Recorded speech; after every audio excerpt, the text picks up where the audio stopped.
Toot and Orbeline would like to welcome you to being your own therapist. We have Venerable Tony Beaumont from New Zealand with us today, and he's going to be walking us through this great path. Thank you. Okay, thanks, Jayla. So Dundrad's not here today, is that right? I gather that's what I'm gathering. Yeah, all right, all right, okay. All right, so we could just spend some minutes here focusing the mind for the session, for the teaching session. And here, if you already have a method that you use to focus the mind, to use that method. If not, one method is just simply to note, be aware of the sensation of the air passing in through the nostrils and passing out. And as the mind becomes distracted by the thoughts, memories from the past, plans of the future, sounds or whatever, just to note these and not get caught up in the story, nor try to suppress them, just to note them and to bring the mind back to the breath. So then just in this way for the first part of the session.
Okay, so then now just the refuge and bodhicitta. Sangye choran sogi chonam la jancho badu dani kapsuchi tagi jin sogi pe sonam ki dola penje sangye du pasho.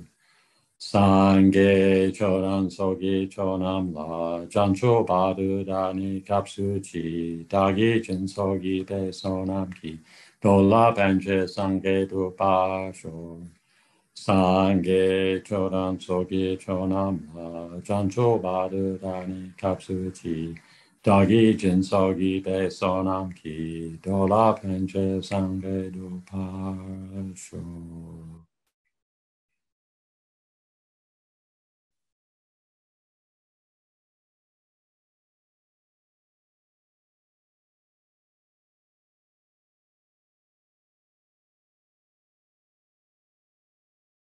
Okay, so this is the second of four we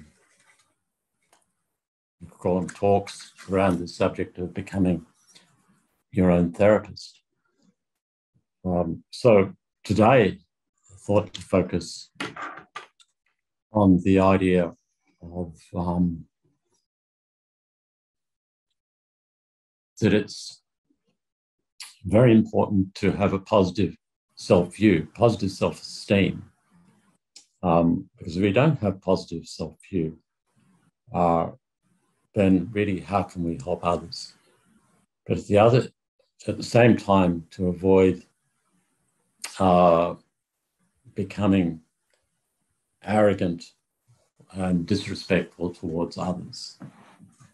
And so there's an evolution really in Buddhism that allows this to take place, where there is a level of inner confidence, but it's engaged and one lives that way at the same time with a sense of respect for others. And we can see probably the best example of this. We can see it's possible in the embodiment of the qualities of the Dalai Lama, that he has this natural self-confidence, but that self-confidence is also conditioned by an attitude towards others, one of respect and humility. And so then if we as individuals can integrate these two into our lives, not sort of superficially, but as an evolution within ourselves, that we have a sense of positive self-esteem. At the same time, we live with respect for others.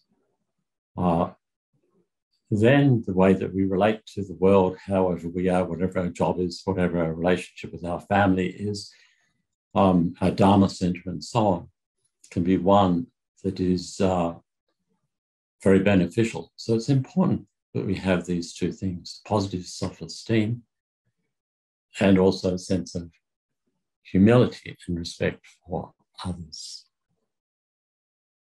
So in relation to this idea of positive self-worth, self-esteem, in Buddhism, it comes not so much as a result of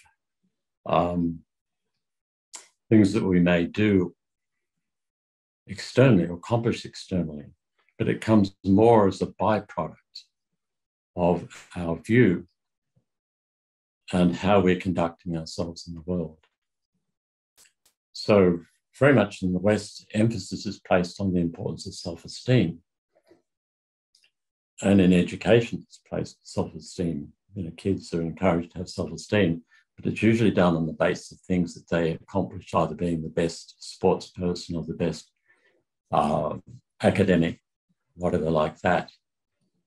The problem is with that approach is that that self-esteem is very unstable, because even if you're the best at something, there's always a possibility someone else will come along that is better than you.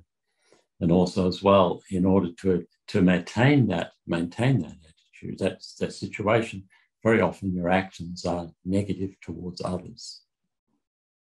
So a much better way for this self-esteem, rather than to aspire to attain self-esteem, but to understand that through your own meditation practice and your view through Buddhism, change takes place within you, and you can sense for yourself that there is more of a sense of positive self-view arising. Some years ago, one of our centers said something to me that I don't know if it was really true, but he said that even the most obnoxious Tibetan has got positive self-esteem. So it might be really idealistic in what he's saying. I don't know how true that really is, but it made me think and see how what he said makes sense, in that from a point of view, if you have some understanding of Buddhist view, that we have this view in Tibetan Buddhism particularly, that we have Buddha nature. It is something that we all have. We have the potential within us to become a divine being. We are potentially a being of embodiment of loving kindness and wisdom. All of us have this potential within us. It's something that no one can take from us. This is Buddhist view. And on top of that as well, emphasis is placed on reflecting on our fortunate human situation, to see that we are blessed to be born human, that it gives us the opportunity, as a human being, the opportunity is always there for us to be able to transform ourselves to become a better person. It is there. So it makes sense in a way. You could see how it could be possible, as he's saying this point, even the most obnoxious Tibetan has positive self-view. So that, yeah, I don't know if it's totally true, but it gives you get some sort of sense of it. So in relation to the idea that we have Buddha nature, we have this capacity, potential to become a completely enlightened being that has different levels of understanding. And what does Buddha nature mean? Buddha nature, we could say, is that the potentials existing within us to become a completely awakened being, to become a Buddha. And it's described in terms of the natural Buddha nature, in that our mind, it does not independently exist. It's not something that is existing that is not able to be changed. If it's existing independently, then it can't be changed. But our mind arises from moment to moment as a result of various influences like this. So we have this potential within us. If we engage in practices, if we work on our mind can be changed. So this view in Buddhism that the mind is not independent and it's also not arising. Its substantial cause is not the brain. It's not produced by the chemicals in our brain. It's not something that's physically come from our parents, and in a sense, in the basis of that we can't change it. It's not an independent phenomena, and it isn't something physical. We can work with it to change it, and it's up to us to be able to do this. But the more that we understand this and we integrate our practice, then the more that we can change our mind. So it's worthwhile thinking about that, to ask yourself, what is the mind? To be able to see that it isn't something physical, that it isn't something that's independent. And if we apply ourselves to bring about changes in it, we can become a better kind of person. It's up to us to apply the various factors together, to bring those factors together to bring about change in our mind. Then there is the evolving Buddha nature, and that is the various actions that we engage in, we commit ourselves to do, the virtuous actions we engage in, and actively perform, and then the non-virtuous actions that we work to abandon. Virtue is that which brings happiness, non-virtue is which brings suffering. So it's up to us again in understanding this notion of dependent arising. If we want our life to unfold in a positive way, we have to bring the factors together. We have to engage with our body, speech, and mind in constructive ways and abandon the destructive ways. With us, the responsibility lies with us.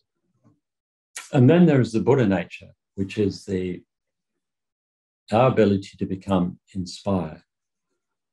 So within us, we have the ability, on the basis of receiving teachings, meeting with great beings, reflecting, meditating, and so on, to be inspired, to be able to get a vision of what we can become. We can become a better being, a better person. To know this.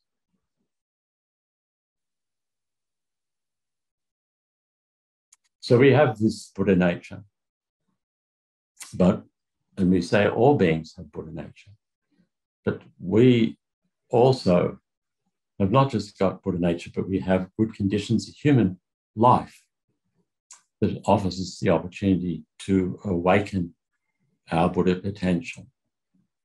Human life in general is said to be the best type of rebirth in order to engage in spiritual practice, that which is the source of lasting happiness and meaning.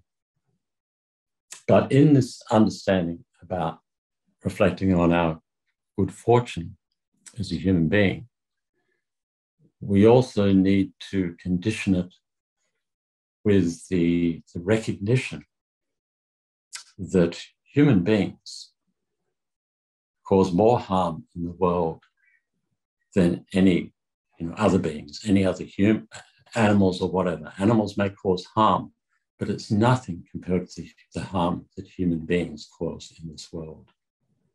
So when we generate an appreciation of our human life, it also needs to be conditioned with this attitude, this sense of humility, that human beings, in a way, have got nothing to be arrogant or proud about, because we can just see one conflict, one level of suffering, one level of war, one level of all sorts of problems, famines and so on, many different things are brought about in the world in dependence upon human beings. And animals have suffered so much at the hands of human beings. And we understand that human beings have got this incredible intelligence, but unfortunately that intelligence is very often used in ways which cause harm towards others. So in relation to animals, whenever we come across an animal, say like a horse, and the horse has its head over the fence, and you look at the horse, then the horse should become an object of our respect. We should feel some degree of humility towards it, because in looking at the horse, that I as a human being have this intelligence. But dear horse, you don't have that intelligence, and yet you very often use your life in a better way than I do. You have an excuse as a reason, you could say, for any harmful behavior that animals like this horse cause, because they don't have a knowledge or understanding. But human beings have got intelligence and can understand right from wrong. And yet very often they don't do that. So it's almost like the greeting, the appropriate greeting every time we meet with an animal is, the hands like this. It's respect and reverence for them. There's no basis for our arrogance. So when we reflect on our fortunate human life situation, it should not be reflected on with an arrogant way. It should be in an arrogant way. It should be done with a sense of respect and humility for animals. And as well, of course, we've all previously been born animals. And there's a chance, especially if our behavior has been consistent with it, to be reborn as an animal next life, and again and again and again, possible to take place like this. So any sort of thought in terms of rejoicing in a human life, perfect human rebirth, good fortunate circumstance, needs also to be conditioned with a sense of humility. So there's self-esteem arising, but that self-esteem is also conditioned by a sense of humility and respect for others. So with a human life,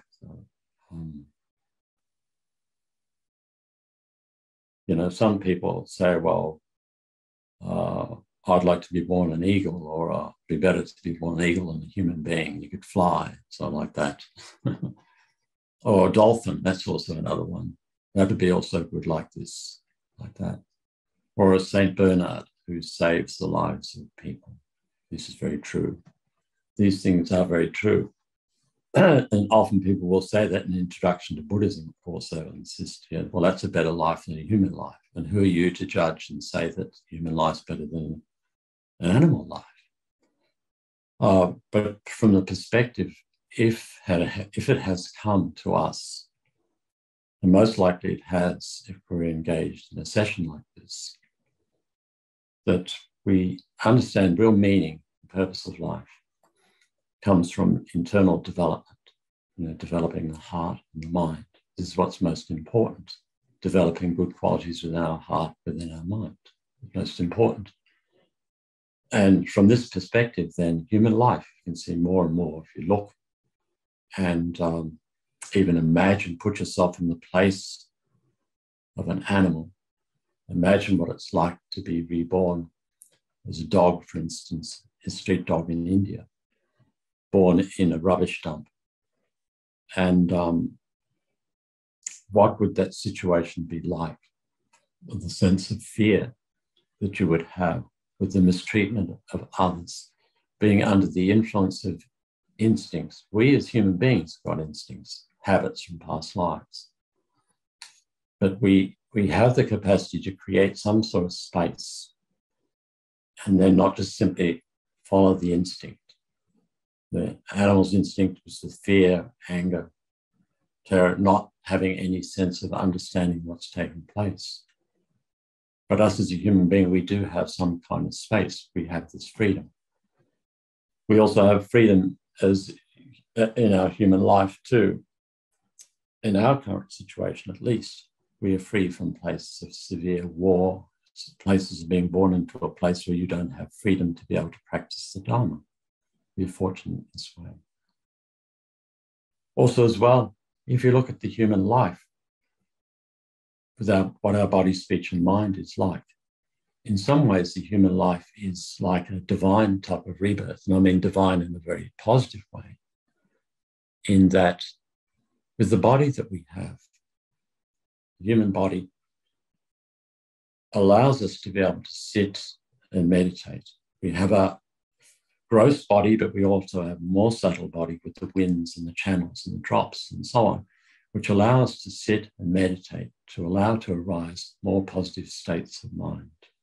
We have a body also as well, hands, which of course can be used to harm others, but hands as a human being we can use to be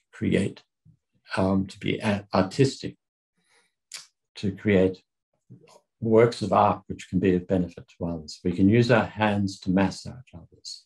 We can use our hands to communicate ideas to others.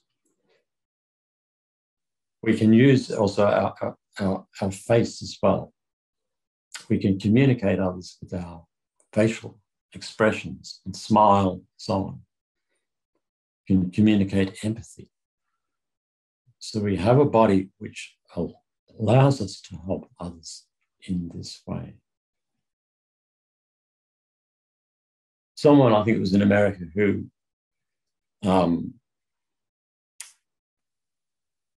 makes evaluations of people, can make evaluations of what's taking place in people's minds in dependence upon the muscles within their face, like this, what's taking place.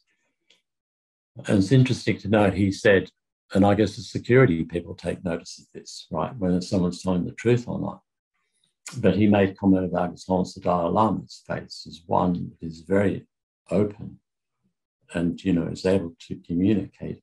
There's a real sense of care for others. So we have this potential existing within us as a human being to radiate out this concern for others, light and concern for others through our physical body. And then we have a speech too. We can communicate ideas. Animals can communicate ideas to some degree, can make sounds, and so on. But it's an extraordinary thing that the sounds in any given language, they're just sounds, but they come together to provide a meaning. And even as a child, it amazes me how a child will still be, doing wee and poo in its pants, right? But can communicate, can understand words. You ask the child, where is the ceiling? They can point to it. Where is the floor? Where is this? Where is that?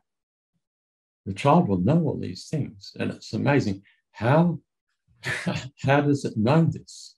Right? But as a human being, we have that capacity to be able to pick up these sounds. We pick up the sounds, they have meanings. And we pick up ideas, we come to understand things. We can learn on the basis of this. So when we take it for granted, we think people can talk just like that. But it is quite a remarkable thing to be able to communicate ideas. And then not only to have that, but to have those ideas written down in language. And on the basis of that, we come to learn and understand things. And that provides us, through that, it provides us with meaning in this life. The meaning, which is best, of course, is to use our life in order to develop our heart and mind to its fullest extent to become an awakened being. That we have this remarkable capacity through that understanding, to hold that concept, and that brings us to the mind, the human mind. We have a human mind which allows us to be able to at least hold that idea, the possibility that we can, through the engagement of various activities, body, speech, and mind, and the abandonment of the negative ones, create the causes for lasting happiness for ourselves and others. So we have this human mind like this. And then to put into the image of what we can do, how we can become a better person, to see how our life into the future can be more beneficial for the society. So it means, really, no matter what takes place in the world, as terrible as it is, these terrible things are happening, it can be discouraging.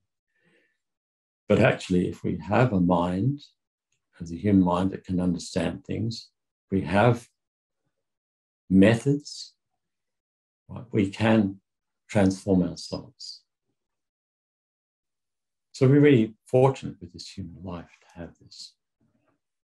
On top of that, if the circumstances have occurred in our life somehow that we have a growing trust or confidence or faith in the idea of spiritual practice, this is a great blessing. Many people throughout their life can be extremely intelligent, but they don't really know how to constructively apply that intelligence in a constructive way. We can see that people with high IQs often lead disastrous lives. They don't know how to apply their intelligence in a positive way. But even if you've got moderate intelligence, if you understand the causes for suffering and abandon these, and understand the causes for happiness, and have faith in this, transformation can take place. So for us here, and most likely it's come from past lives. As to say, human life is not without cause through previous actions of generosity and morality and prayer to have human life. But if on top of that, we have this quality of faith, then something must have occurred in the past. Someone in our mind stream in the past had to have developed this kind of trust, faith in spiritual practice.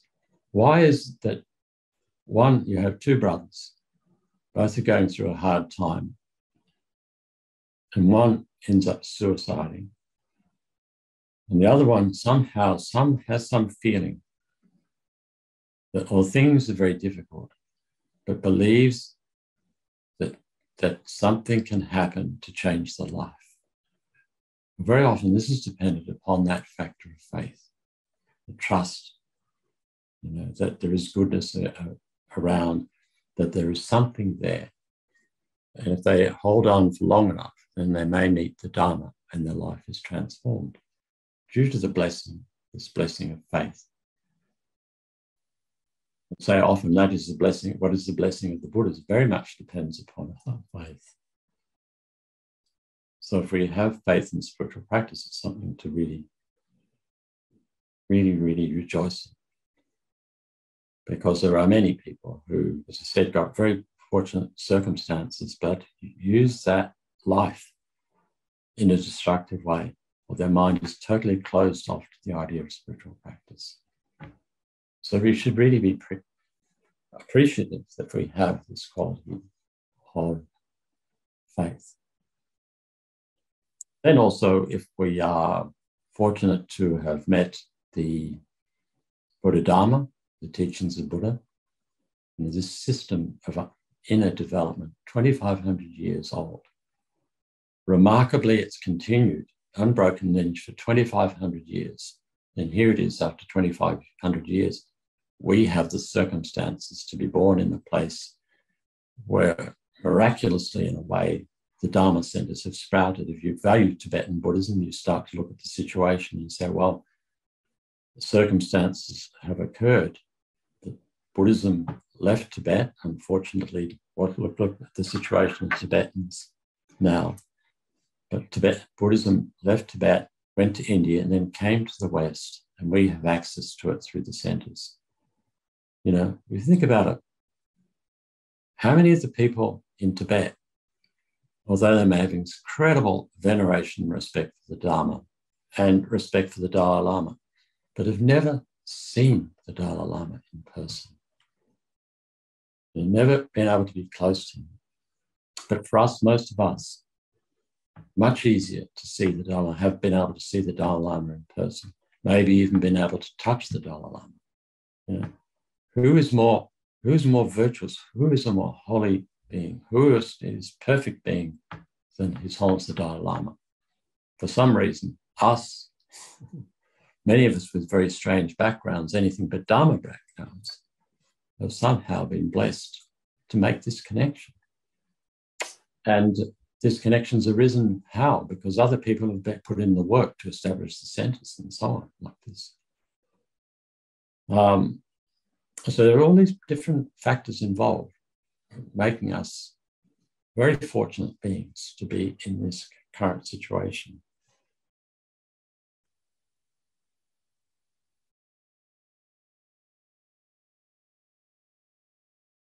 So definitely a case for rejoicing in our good fortune. And the reason for not becoming gloomy and self-centered and thinking, poor me, poor me. We should be really fortunate, feel fortunate that our circumstances are as they are.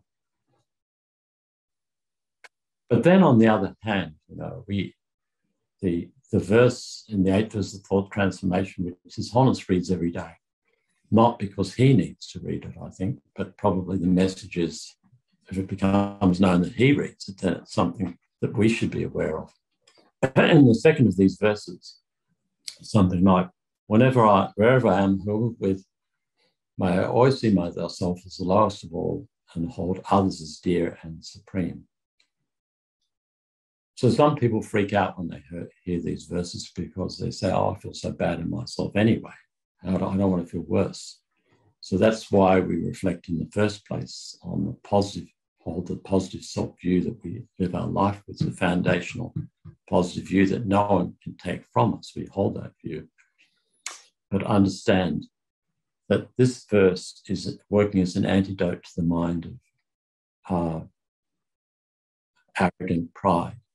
And pride here being an affliction, and an affliction is a state of mind, or it's a mental factor, which exaggerates or distorts the perspective of things and brings about disturbance to the mind and long-term unhappiness. And in the case of pride, it's a puffed up feeling in relation to one's capacities, abilities, qualities, or whatever. But the characteristic quality is, it is an affliction.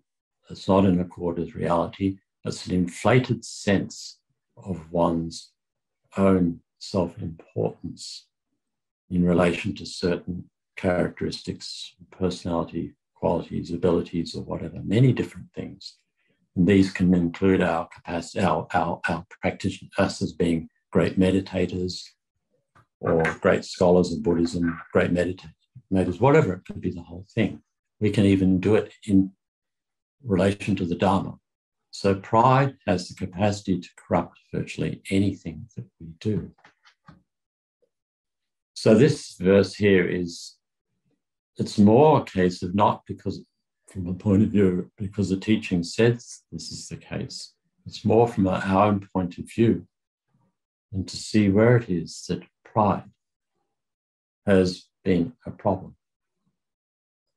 And with pride, if we have this quality of pride, then it tends to prevent you from learning new things because you believe you know it. You know it, the other people don't know it. It tends to lead you having a lack of respect for others. It tends to lead you to become angry if anyone challenges you in any way. It tends to lead you so that if there's a problem arising on the basis of your pride and you could resolve that conflict with another person. It prevents you from apologizing to the other person. Now, how often in the world's history has it been the case on the basis of two leaders' pride that hundreds of thousands of people and perhaps millions of people continue to be killed because neither of those leaders is prepared to back down or admit that they're wrong. So suffering comes so much from this. Anger causes a lot of damage in and of itself. Of course it does. We know that. But with anger, you can learn new things. But with pride, it's very difficult to do that. So we need to look into our life to see where it is that pride has been a problem. If it's been a problem, then to lessen it to whatever extent that we can.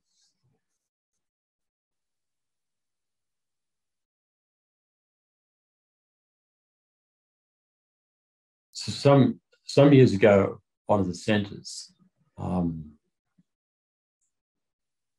was walking on the road at the centre and with the centre director.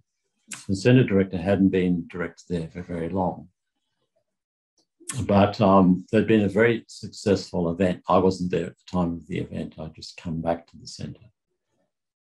And the centre director said three things to me,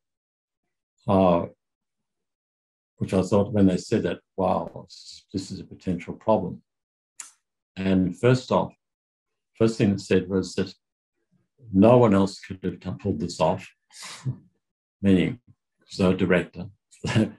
They were the one behind it, right? And I think they were right. To a fair degree, they were right. Because of them, their abilities, this happened.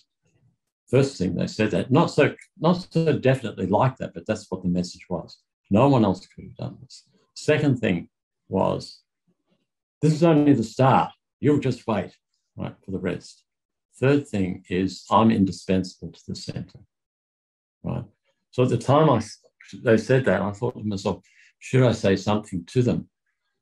And I knew that if I did say it, it would be taken as that I'd be jealous of them.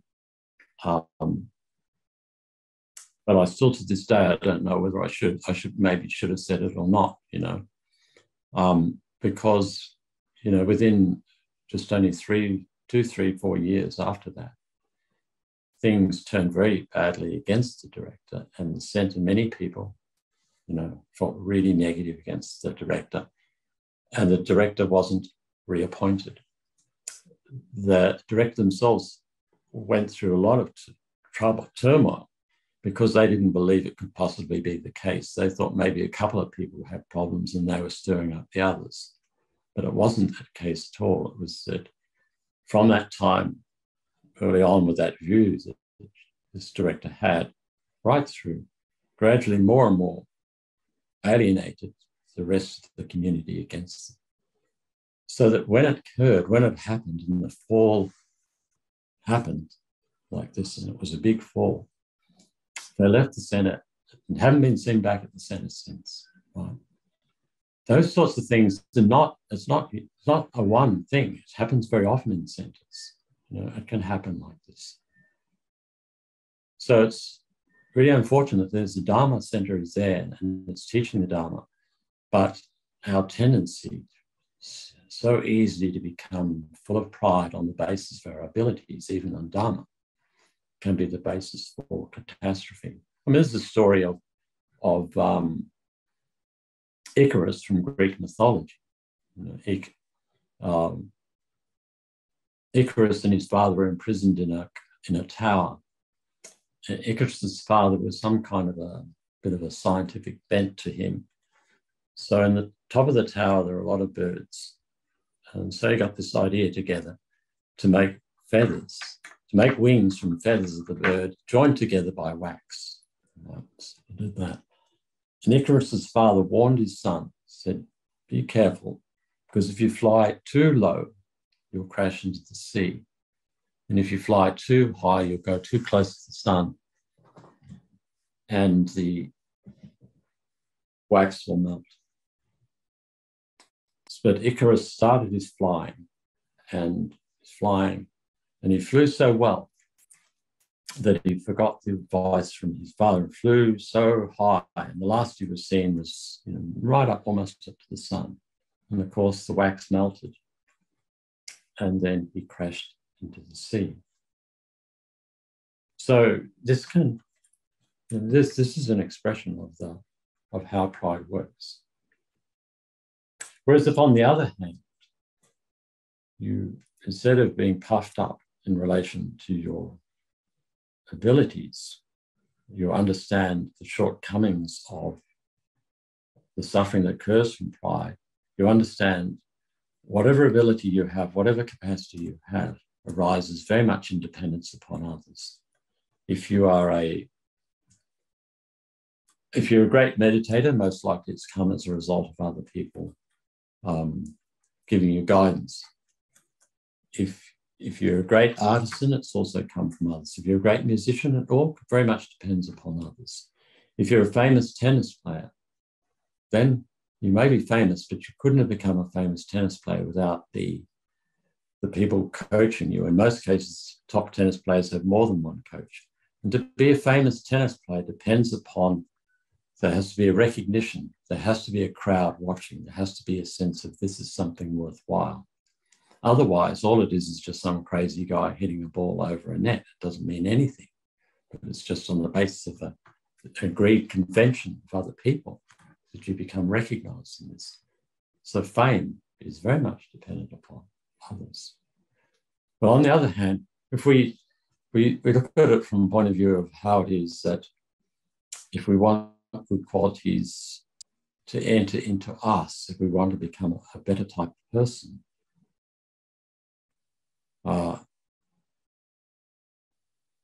more respectful kind of person, then it's like how it is with a mountain lake with crystal clear water in it. There's no way that water can flow into that lake unless the lake is lower level than the streams that are entering it. So it's likewise, if we want the pure qualities to enter us, the good qualities to enter into us, we need to have the kind of mind that is low and allows these qualities to flow, go in. If it's high, then the water isn't going to go in. Or like how it is grains of wheat or whatever they may be, then the ones that don't really contain any great qualities stand erect. Those ones which do have the qualities or do have the heavy qualities within them, they bend over like this. They become more like, it's like symbolic of humility. Or how it is in the mountains, on the hills, as the top of the hill is dry, but the valley part remains green. So similar, it dries off and as opposed to the lower areas, the moisture still stays there. So in this way, that with this approach to life and our relations with others, then the mind can become less full of pride.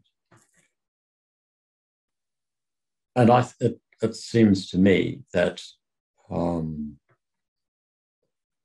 in any case, in the Dharma situation, if we're not careful, as we get older, as a person becomes older, then if you've got a lot of pride, and you've got pride associated with your, for instance, you being involved in the Dharma a long time, that you knew the lamas from way back, knew Lama Yeshe and so on, you have great knowledge and so on, then the pride can become very strong. And as you enter into old age, if your identity is very much, or your self-worth is based on this identity, this reputation, rather than self-worth arising from internal practice, if it's very much held by that, and it can be, as it is as you get older and you become less able to do things and less respected by other people, perhaps in the West particularly, then old age becomes a problem because your identity is tied up in this. Whereas if, on the other hand, you've understood the importance of humility, and you also understand that your self-esteem comes from your inner practice, then the process of aging, instead of becoming a source of suffering, which it will be if you have a lot of pride as you get older, you're less capable of doing things, people don't take you so seriously, that'll be a problem. But if on the other hand, you've engaged the practice, brought it into practice, put it into practice as best as possible, then the process of aging, and it looks like even approaching death, then at that time, the life becomes even more meaningful as you become older. Because from moment to moment, you're using those situations, which would normally be the cause for pain, pride, on that comes a source of pain, but it becomes a source for inner flourishing. And with this, then you achieve an objective too, because you can communicate to others the possibility of for them also to see it's possible to go through that process of aging, approaching death in a dignified way, that the person themselves has actually applied the Dharma to their lives. Because it could be a risk, there is a risk, that you've been studying all these years, you've been meditating all these years, you've been engaged in various things all these years, but at the end, it can be just that you've used this to develop a sense of identity, and then because of pride and combined with old age, you suffer a great deal. So it shows this importance of this idea of becoming our own therapist is something that has to continually, it's not something in the past when I first got involved in Buddhism, but it's an ongoing thing throughout this life. And the Dharma is there for us to be able to transform whatever situation we are in into something beneficial. Even old age becomes something which is beneficial. All right, so something to say or questions?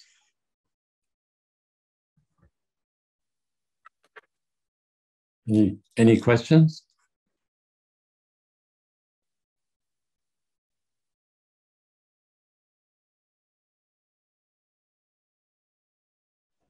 So, Venerable Tony, it's kind of like power corrupts, pride corrupts, and power corrupts. Is that sort of like the same thing? Yeah, I think so. I think so, those things. Yeah. But probably, it's not necessarily, well, I don't know. I wouldn't say power in and of itself is not necessarily power in and of itself. We need to have power anyway to be able to benefit others, right? But when we're talking about pride in Buddhism, it is talked about as an affliction, right? So in and of itself is something, if you have it, it's potentially with that state of mind, it brings about suffering to ourselves and suffering to others. But power in and of itself, the Dalai Lama's got a lot of power. You need power to be able to benefit others. Lama Zopa does. It's almost like, Vajrapani means power or ability. Right? We need to have these things. So it's very much dependent on how we use it.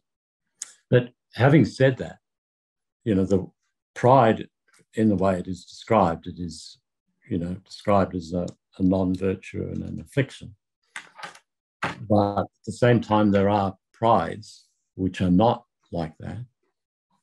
They say for us, we need to have these prides, and that is the pride, the three types of pride that are described of in terms of developing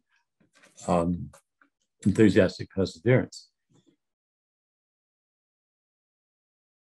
The pride of action, and that is particularly us if we're trying to engage ourselves in the bodhisattva path. Pride of action is that I myself must take responsibility, to remove others from suffering. Personal responsibility. I myself must take responsibility. So it's a different type of pride because it's not a pride that's going to hurt others. It's not a puffed up pride. It's a sense of personal responsibility. And then there's pride of ability. And that means that having looked at the situation, we have a human life, we've met the Dharma, we have this working basis.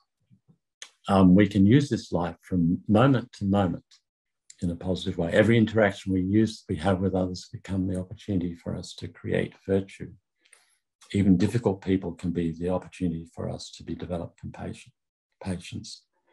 And then we can use our life from point of view of the job that we're doing, or our situation in terms of if we're a family person, we can use this.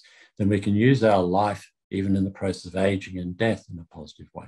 And we can use the death to create good rebirth like this. So we have this pride.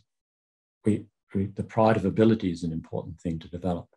And then there is the pride in relation to pacifying the afflictions, and that is taking that responsibility to work to eradicate the afflictions of attachment, anger, jealousy, pride, ignorance, and so on. So, so there's a positive pride. But in general, when you talk about power and pride in Buddhism, power is something which can be destructive, but it can be something positive. But the pride in Buddhism, when you talk about more specifically, pride is an affliction. That is something to be eradicated. But it doesn't mean to say that we don't have other kinds of pride which can be positive. Thank you. Yeah.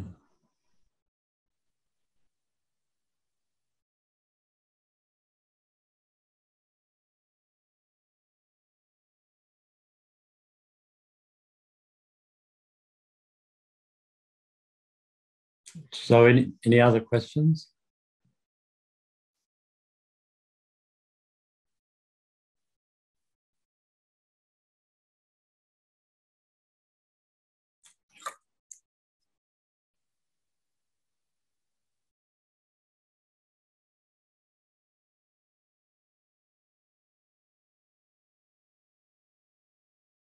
Okay.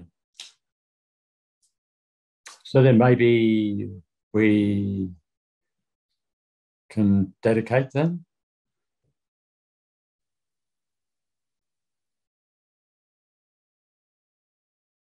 All right, so then just to dedicate, what are the positive results there have been from engaging in this session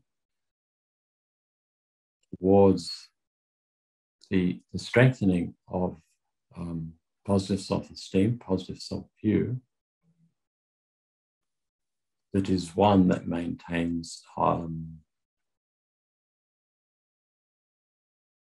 sense of respect always for other beings.